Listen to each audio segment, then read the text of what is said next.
Alors bonjour, caméra en marche, on y va. On est donc dans la Gemara Rosh Hashanah, euh, verset, Rosh Hashanah, page 6a. On va faire juste un petit retour par rapport à ce qui a été dit dans la vidéo précédente, parce que j'ai eu le temps de réfléchir sur un point et j'ai peut-être trouvé une réponse à une question que je me suis posée. Je n'ai pas posé de manière explicite, mais il y avait quand même une gêne. Alors, et puis on va ensuite passer au sujet qui va être vraiment principal, j'ai l'impression, celui des vœux en général. Alors, euh, donc je fais juste un petit retour. On avait donc fait une conclusion euh, euh, sur cette partie des premières braïtas qu'on a abordées il y a 3-4 pages, presque il y a 2 pages, sur la fin de ce passage d'un verset qui dit donc qu'il y aura une faute en toi, et malgré cela, malgré la faute pour lui-même, il n'y aura pas, l'offrande reste valable. De quoi on parle en fait finalement, puisqu'on a prouvé du coup que finalement ça parlait pas des offrandes, ça ne peut pas parler des offrandes de dons, avec le rapport Maaser Bechorot, ok, il faut voir les vidéos précédentes.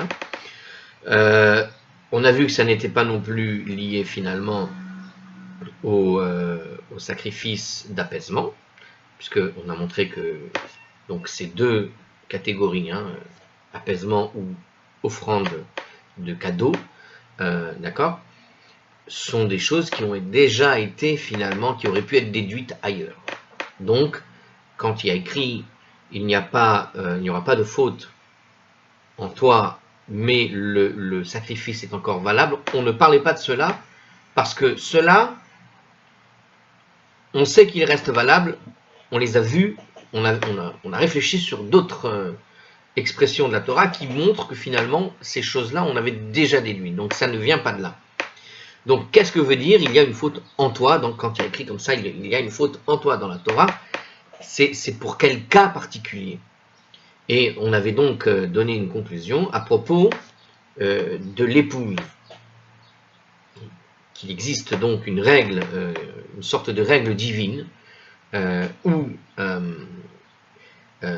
si un homme fait un vœu, d'accord, donc si j'ai bien compris, si l'homme fait un vœu, il a donc un argent à mettre en jeu là-dessus, et que il n'est pas prêt à payer finalement, d'accord, ça le dépasse, ou il n'a pas envie de le faire. Eh bien, Dieu va le punir en comment? Alors, en tuant finalement, en faisant en sorte que la femme de cet homme-là, qui a fait ce vœu, meurt prématurément. Alors, je vais relire maintenant cette partie-là, et on avait vu donc que quand on dit il y a une faute en toi, mais il n'y aura pas sur l'offrande, ça veut dire que, en gros, on te laisse une chance de pouvoir quand même amener même si tu es en retard, la faute n'est pas sur ta femme, c'est pas sur elle que va retomber des coups éventuels ou je ne sais quoi, mais ça reste une faute qui se concentre sur toi, et l'offrande, tu peux toujours l'amener, il reste toujours moyen finalement de payer ce que tu dois par rapport au vœu que tu as fait. Donc tu es coupable effectivement d'avoir pris du retard, mais cette culpabilité, ce retard, n'a aucune conséquence sur ta femme. Les problèmes qu'il y a avec la femme, c'est uniquement, que la femme elle va recevoir, c'est elle qui reçoit des problèmes, c'est uniquement dans le cas où tu ne veux pas payer ce que tu as promis de payer, en gros. Et donc, j'ai une réflexion sur... Alors, je vais le relire, et puis, rapidement. Donc, il n'y aura pas de faute en ton époux. Alors, donc, quand je reprends le texte à partir de Ela Bechachet, d'accord? Velo Beishtechachet, Salkadata Chamina, Ho'il ve'amar Rabbi Yochanan ve'itema Rabbi Eleazar, En ishto shel Adam meta ela imken mevakshin mimenu mamon ve'en lo. Donc, il y a une faute en toi, c'est en fait une expression qui vient donc exclure l'épouse. C'est-à-dire qu'elle est en toi, toi homme qui a fait un vœu mais qui a été en retard, cette faute reste en toi, mais elle ne concerne pas ton épouse, c'est pas dans ce cas-là. Pourquoi il dit ça? Parce qu'on aurait pu dire, hein, je traduis et j'explique, comme le dit Rabbi Eliezer et Rabbi Yochanan, et certains disent que c'est Rabbi Eliezer, donc c'est soit l'un soit l'autre. Qu'est-ce qu'ils ont dit, l'un ou l'autre? Ils ont dit que l'épouse d'un homme ne meurt prématurément que lorsque on lui réclame de l'argent qui aurait été volé à autrui, ça c'est dans le commentaire, et qu'il n'a pas de quoi rembourser. Alors, vous avez deux cas en fait. Pourquoi je dis justement que c'est dans le commentaire? Parce que c'est pas écrit en gras dans la traduction. Et en fait, il existe deux commentaires qui expliquent, c'est soit de l'argent qui aurait été volé par la femme, mais que lui, pour essayer de réparer, n'aurait pas les moyens de réparer parce qu'il n'a pas l'argent pour réparer. Il n'a pas l'argent pour rembourser ce qui a été volé. Soit, et c'est expliqué dans un des commentaires, on avait dit ça, soit c'est l'éventualité d'un vœu fait par lui-même, ok, mais il n'a pas les moyens de payer ce vœu. C'est-à-dire qu'il a fait un vœu un peu démesuré, que lui-même n'a pas les moyens de payer, et au final, il ne le paye pas. Eh bien, dans ces deux cas-là, donc soit l'un, soit l'autre, apparemment, ce que disent Rabbi Eliezer ou Rabbi Yochanan, c'est que l'épouse de cet homme va mourir prématurément. C'est-à-dire qu'il y a un décret divin qui va tomber sur la femme. Alors, ça paraît quand même bizarre.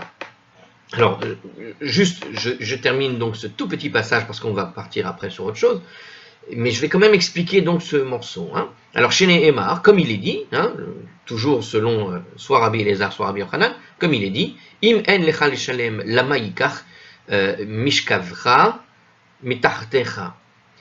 Comme il est dit, donc dans un des proverbes, dans le livre des proverbes, juste si vous voulez la référence dans le proverbe, c'est le chapitre 22, numéro 27, verset 27. Donc, si tu n'as rien de quoi payer, pourquoi prendrait-il ta couche dessous toi? Si tu n'as rien de quoi payer, quand tu n'as pas de quoi payer, hein, si tu n'as rien de quoi payer, pourquoi prendrait-il ta femme, parce que ta couche ici c'est la femme, c'est son épouse, sous toi? Pourquoi est-ce qu'il va te l'enlever, il va te priver de ta femme?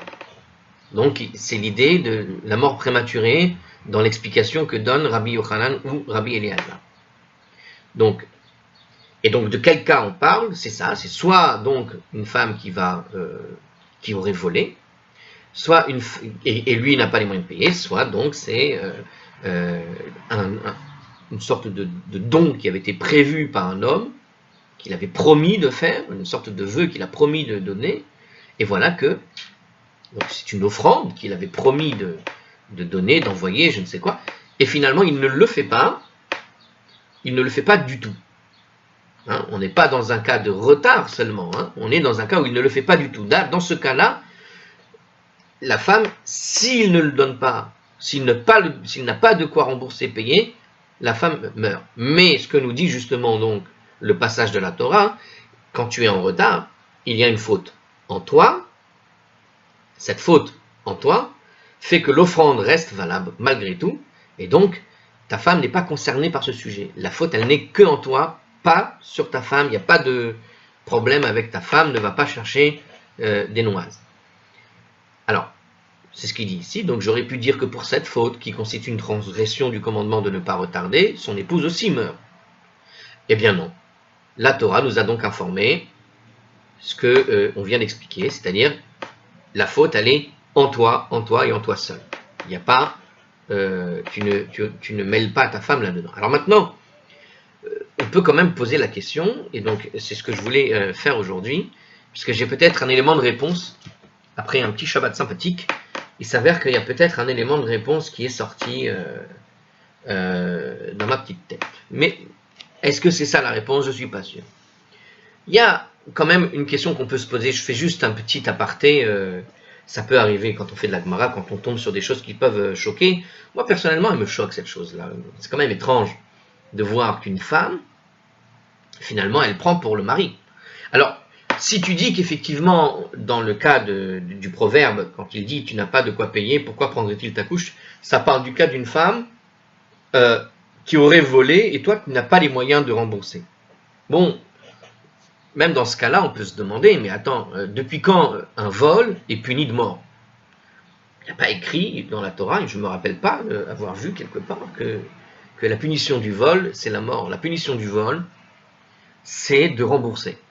Et de rembourser éventuellement le double. C'est-à-dire que, et si tu ne peux pas rembourser, il y a d'autres règles dans la Torah qui, quand tu n'as pas les moyens de payer, tu dois te vendre en esclave. C'est-à-dire que d'une certaine manière, la punition du vol, c'est, si tu n'as pas les moyens de rembourser ce que tu as fait, c'est de tomber sous le coup d'une forme d'esclavage, tout simplement de travailler gratuit jusqu'à ce que tu payes ta dette, quoi, en fait. En gros, c'est l'histoire du plongeur dans un restaurant qui n'aurait pas payé son repas et pour éviter d'appeler la police, il lui dit « tu vas me faire la vaisselle à celui-là ».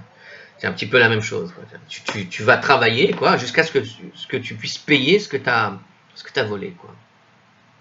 Et donc, ici, qu'est-ce qu'on voit?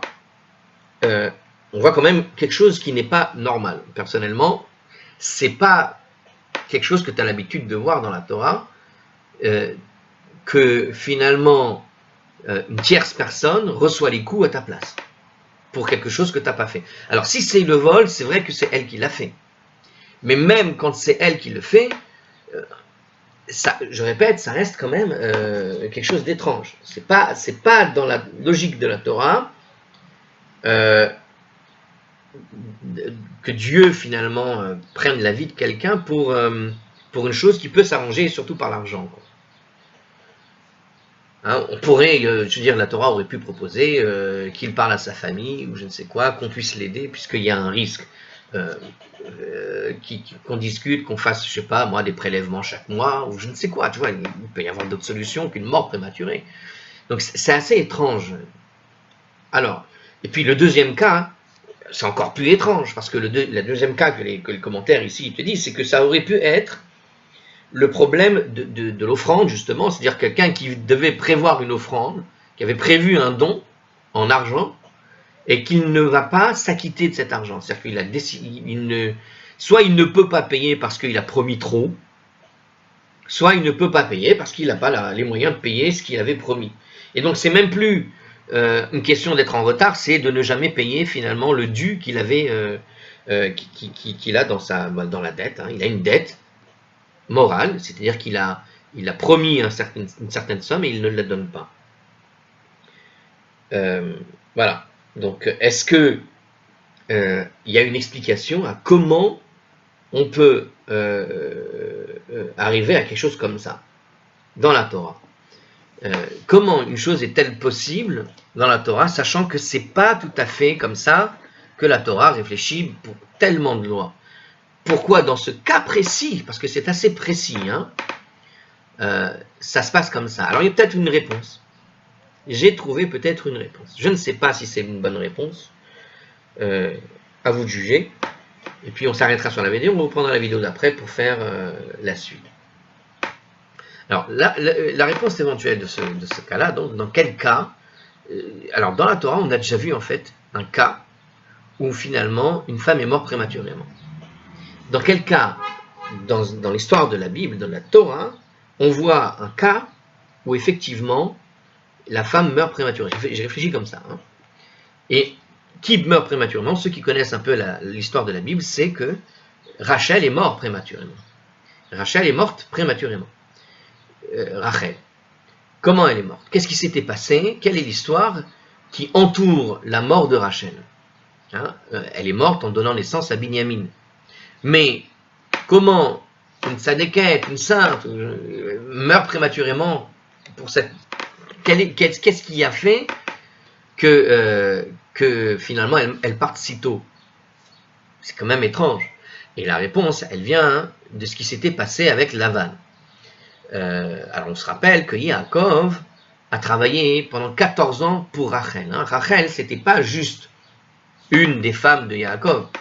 C'est la femme pour qui il a travaillé pendant 14 ans pour pouvoir enfin être avec elle. Il a travaillé 14 ans. La première fois qu'il a vu Rachel, c'est avec elle qu'il devait se marier, c'est avec elle qu'il voulait se marier.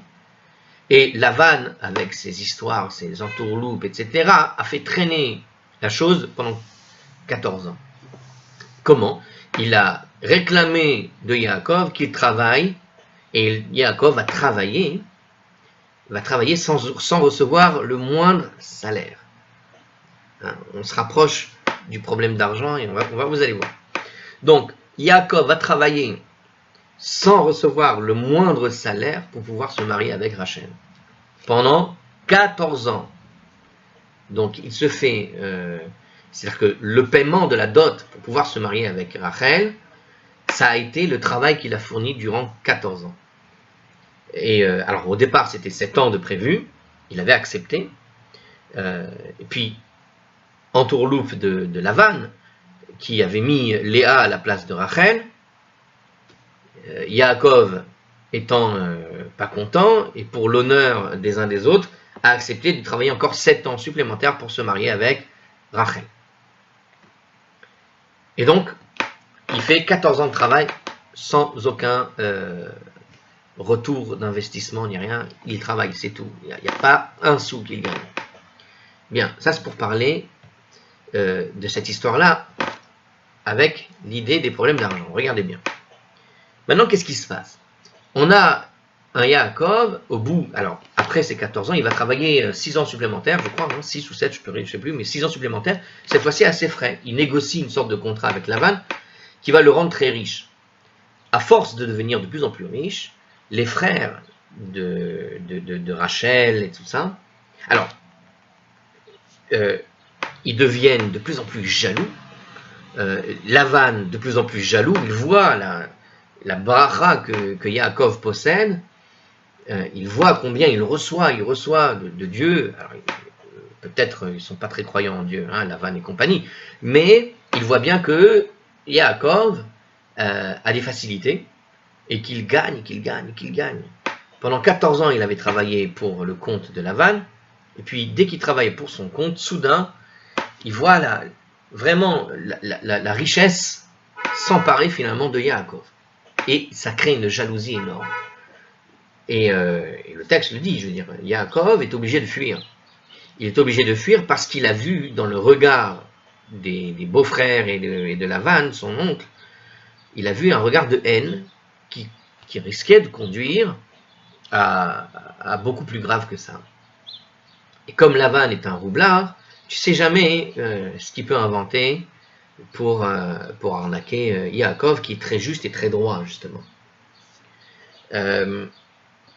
Alors, qu'est-ce qu'on voit? Il s'enfuit.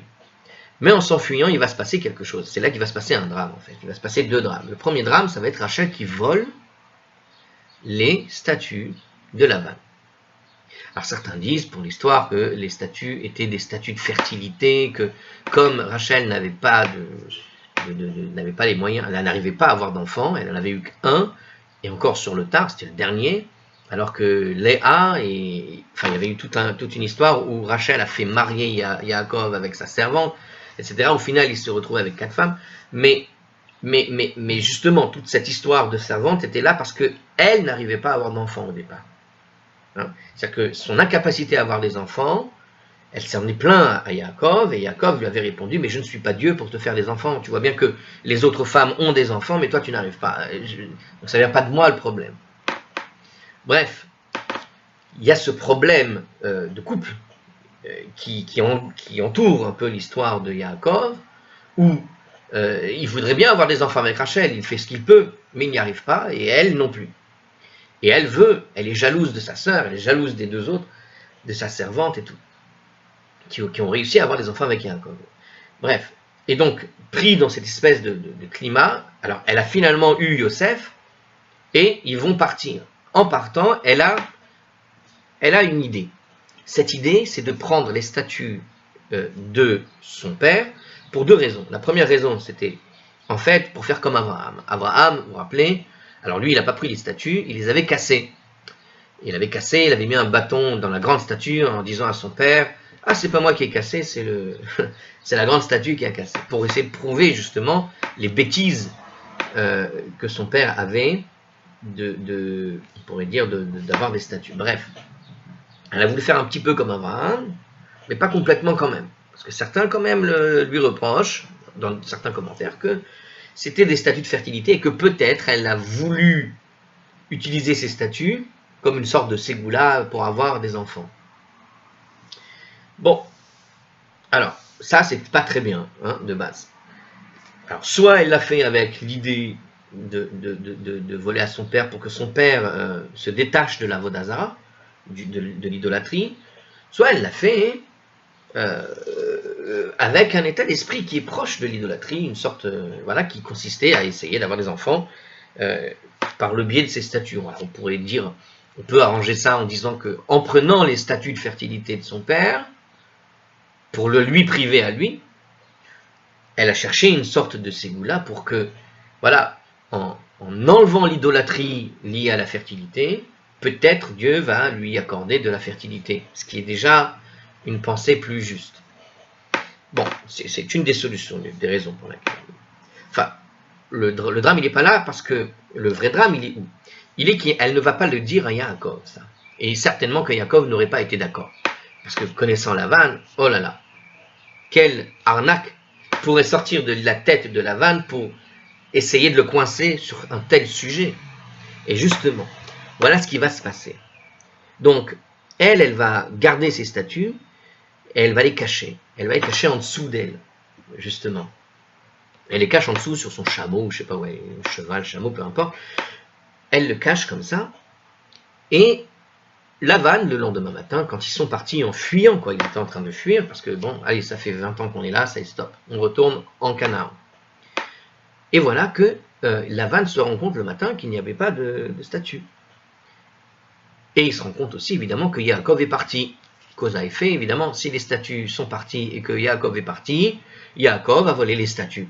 Et ils sont allés courir derrière Yaakov pour lui réclamer les statues. Et ça va s'en suivre, donc après une certaine course-poursuite, Lavan récupère le groupe, et dans ce groupe, alors, il faut voir que Yaakov est parti avec une grande richesse. Il n'avait pas que des animaux, hein. Donc il avait toute la famille, et il avait aussi des serviteurs, les mêmes serviteurs qui vont servir plus tard devant Esav. Quand il va faire des cadeaux à Esav, il va lui donner aussi des serviteurs, qui vont devenir les serviteurs d'Esav. Donc, Yaakov a des serviteurs, il a un grand troupeau, et il est poursuivi par Lavan. Lavan le rattrape. Et là s'ensuit toute une discussion, évidemment, qui va être une sorte de règlement de compte qui était prévu depuis longtemps, qu'il aurait voulu faire quand ils étaient encore là-bas. Parce que Lavan va lui dire, comment tu t'en vas comme un voleur, tu t'en vas, tu ne me dis pas merci pour tout ce que je t'ai fait, on aurait pu faire une fête, tatata. Il lui joue la sérénade, il dit, comment une fête? Tu m'as fait travailler comme un chien pendant 14 ans, il ne lui a pas dit comme ça, mais il lui a dit très crûment ce qui s'est passé. Tu m'as fait travailler, tu m'as arnaqué au lieu de me donner Rachel, tu m'avais donné Léa, tu m'as fait travailler 14 ans sans un sou, j'avais déjà un début de famille que je n'avais toujours pas d'argent et tu ne m'as même pas aidé, enfin, et c'est vrai. Donc, voilà un type qui était le parfait salopard qui fait jouer la carte, voilà, je suis le papy des enfants, tu vois, alors que il n'est pas venu faire une visite de courtoisie quand il rattrape Yaakov. On est à la limite d'une guerre entre les deux. Hein.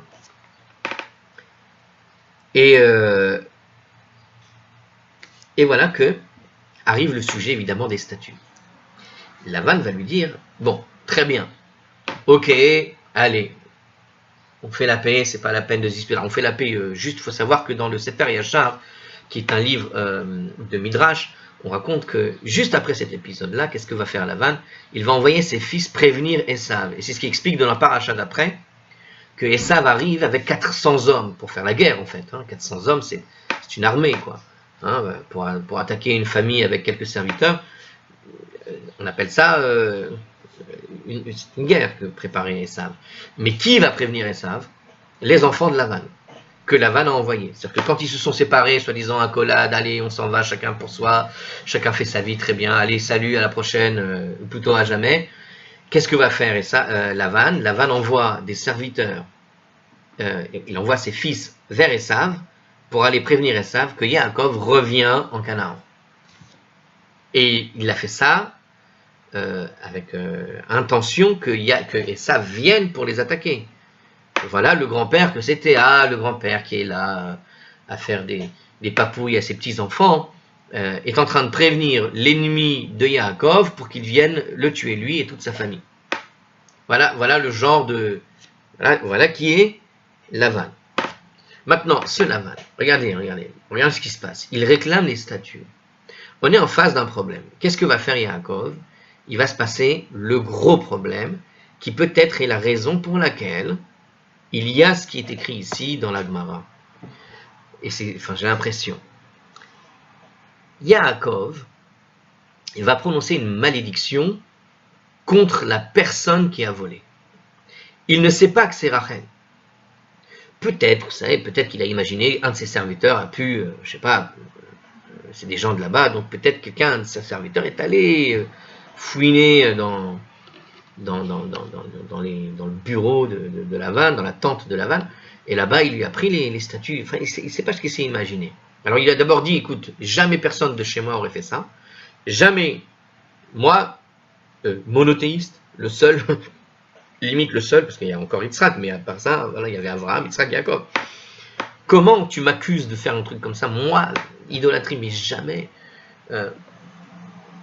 La personne qui a fait ça, qu'elle meurt. Hein, il lance comme ça une parole.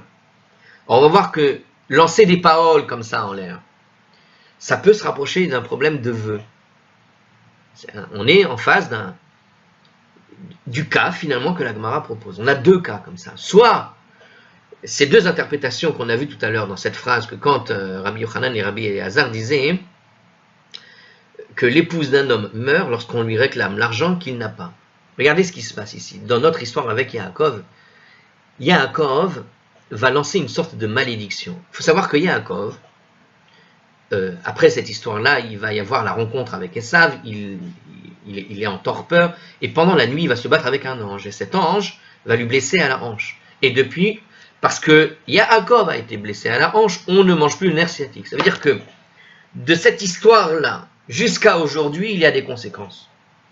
C'est-à-dire que de cette bataille avec l'ange, on ne mange pas le bas des animaux. Là, le nerf sciatique, c'est-à-dire qu'on ne mange pas tout ce qui est le bas des animaux dans une vache, par exemple, tout ce qui est cachère. Vous voyez la vache comme ça, là, eh bien, toute la partie vers la tête, c'est cachère, toute la partie vers le bas n'est pas cachère, quoi qu'il arrive. Shrita, machin, ce que tu veux, elle n'est pas cachère, quoi qu'il arrive. Pourquoi? À cause de la bataille avec l'ange. Ça veut dire que, je répète, il y a une conséquence depuis l'époque de Yaakov jusqu'à aujourd'hui. Maintenant, regardez ce qui s'est passé. Yaakov prononce une parole sur un problème qui est le problème suivant. Sa femme a volé des statues. Or, ces statues, il faut bien imaginer, elles sont pour Lavan inestimables. Ça veut dire que tu ne pourras jamais me rembourser le prix de ces statues. C'est-à-dire que dans l'esprit de Lavan, si il découvre ces statues, il va réclamer compensation. Et rappelons que Lavan, en termes de compensation, c'est je te fais travailler 200 ans gratuitement, tu comprends? Donc ça veut dire c'est une valeur inestimable. Il y a l'accusation de vol qui est malheureusement justifiée, puisque effectivement, c'est Rachel qui les a volés. Mais personne ne le sait, elle les cache dans un endroit où personne ne va aller chercher. Et Yaakov n'a pas la moindre idée de qui a pu faire ça. Il en a rien à faire, c'est des statues. Et il fait une malédiction. Or, cette malédiction va marcher. Parce que, justement, Rachel va mourir sur la route à Bethléem lorsque elle va accoucher de Binyamin. Donc, la malédiction, elle a fonctionné sur Rachel. Mais du coup, je me pose la question, si quelque part, c'est un petit peu comme si cette malédiction que Yaakov a prononcée fonctionne jusqu'à aujourd'hui. Et c'est ce que dit la Gemara. C'est-à-dire que on a dans l'histoire de Rachel, l'histoire de la femme de Yaakov qui a volé, selon les règles de justice simples. Il aurait fallu rembourser, les règles de justice divine. Il n'y a pas de raison que la femme soit touchée. Seulement voilà, Yaakov a prononcé une parole, on pourrait dire malheureuse, parce que pour assurer Lavan et pour qu'il se calme dans sa on va dire dans sa haine, et puis tu sais pas où ça peut aller, il a détruit en quelque sorte le voleur. Et il y a dans la parole de Yaakov, c'est comme si sortait une sorte de vœu, mais avec une incapacité de payer finalement pour la chose. Vous voyez ce que je veux dire? On est un peu dans ce registre. C'est-à-dire que tu peux prendre les deux interprétations de notre phrase, c'est-à-dire de ce phénomène étrange, à savoir que quand que l'épouse d'un homme ne meurt prématurément que lorsqu'on lui réclame de l'argent que lui il n'a pas. Tu peux l'adapter aussi bien sur le fait que ce soit elle qui a volé mais qu'on ne peut pas rembourser, parce que Yaakov ne peut pas rembourser ses statuts qui, selon la vanne, sont inestimables, ou autre chose, même s'il avait su, il n'aurait pas pu les rendre. Pourquoi? Parce que c'est de l'avodazara, et que quelque part, lui, le seul monothéiste, il ne peut pas accréditer un avodazara de ce genre-là. Hein? C'est-à-dire que soit il aurait été obligé de travailler toute sa vie pour faire plaisir à Lavan qui est insatiable avec l'argent, soit il aurait fallu rendre ses statuts, mais il ne peut pas les rendre parce que c'est comme s'il faisait lui-même le avodazara. Il donne de l'avodazara, c'est comme s'il faisait l'avodazara. Et donc, on est dans un cas où Yaakov est coincé, mais il ne sait pas qu'il est coincé encore. Parce que sa femme ne lui a pas dit. Mais lui-même reste coincé. Enfin, il ne le sait pas, mais il est coincé. Il est coincé parce que le prix, il ne l'a pas. Il ne peut pas rembourser ces statuts-là. Donc, si tu considères que l'interprétation qui dit que l'argent a été volé par la femme, et lui ne peut pas le rendre, on est dans le même cas. Et donc, c'est comme si la malédiction qu'a prononcée Yaakov, comme pour le guide anaché, comme pour le nerf sciatique, qu'on ne mange pas aujourd'hui, et qui date depuis cette période, ben c'est comme si cette malédiction aussi, parce qu'on est vraiment dans la même période, fonctionne encore. Et c'est ça ce que nous dit finalement le proverbe de Salomon. À savoir que, attention, ce qu'a dit Yaakov à sa femme, quelque part, c'est encore valable. Hein? On est encore dans le problème. En plus, dans le texte en hébreu, regardez, si tu regardes le proverbe, si tu n'as rien de quoi payer, pourquoi prendrait-il ta couche qui est sous toi? Ta couche, c'est l'épouse, mais regardez, ta couche qui est sous toi, on raconte que Rachel s'était assise sur les statues. Donc, il ne peut pas prendre ce qui est en dessous. Vous voyez ce que je veux dire ou pas? C'est-à-dire qu'on est dans un rapport, alors je ne sais pas, c'est une tentative d'explication, parce que d'un point de vue de justice divine, ça paraît bizarre, ces choses-là. Par contre, si effectivement tu considères que la parole des sages, la parole du tzaddik comme Yaakov, est une parole qui dépasse l'entendement. Quand c'est lancé, et ça ne peut pas revenir en arrière. Eh bien, d'une certaine façon, malheureusement, il y a cette sorte de malédiction qui pèse sur toute femme qui pourrait faire comme Rachel, à savoir voler quelque chose que le mari ne peut pas rendre. Ne peut pas rembourser, ne peut pas donner. Et la deuxième interprétation, qui est celui de dire que ce cas de l'épouse d'un homme vient du fait que l'homme lui-même aurait dû donner une somme d'argent, qu'il avait promis une somme, mais qu'il ne peut pas rendre, eh bien on est dans la même configuration en fait que Yaakov. Parce qu'au fond, Yaakov, en maudissant le voleur, il lui souhaite à Lavan qu'il récupère ses statuts, mais jamais il va les lui rendre, il ne sait pas qu'elles sont chez lui. Vous voyez ce que je veux dire? C'est-à-dire que Yaakov ne sait pas qu'il ne peut pas le lui rendre, parce que c'est inestimable pour lui. Même, il ne sait pas que c'est chez lui, mais il promet de rendre une chose dont il n'a pas les moyens de lui rendre, quand bien même il le saurait. On est dans un cas où on est dans la même situation, c'est-à-dire de celui d'un homme qui va faire un vœu, mais qu'il ne pourra pas payer. Et cette chose-là étant reliée à Rachel, qui les a pris, eh bien, ce vœu, cette espèce de néder qui a été prononcé par Yaakov, qui est une sorte de malédiction, pour la personne qui avait pris les statuts, ben, d'une certaine manière, ça retombe sur qui? Ben, c'est sur Rachel. Et donc, parce que la chose, depuis le départ, est retombée sur Rachel, on a comme une sorte de règle qui s'est imposée à Dieu, en quelque sorte. C'est pas que c'est Dieu qui a imposé cette règle, au contraire, il n'y a pas pensé à faire ça, Dieu. C'est juste que la parole de Yaakov a provoqué que jusqu'à aujourd'hui, cette parole est maintenue dans l'état d'esprit de Dieu. Et donc, c'est pas que Dieu applique une espèce d'injustice divine, mais plutôt que Dieu respecte la parole des ancêtres, à savoir de Yaakov, sur ce cas. Et c'est ce qui fait qu'effectivement, la femme reçoit malheureusement encore cette malédiction que Yaakov a envoyée, dans les deux cas, c'est-à-dire soit que c'est la femme qui vole, et lui il ne peut pas rembourser, ou soit c'est l'homme qui promet, mais qui ne donne pas ce qu'il a promis. Vous voyez? Donc, on est dans ces deux configurations. Voilà, c'était un essai pour expliquer cette étrange phrase qui peut être choquante, mais quand on l'explique avec cette idée-là, du coup, c'est déjà moins... on peut comprendre d'où vient finalement le problème. Quoi. Voilà. En espérant vous avoir apporté un éclairage. Alors, à la prochaine, on est toujours dans 6A. On a fait juste un petit aparté. Voilà.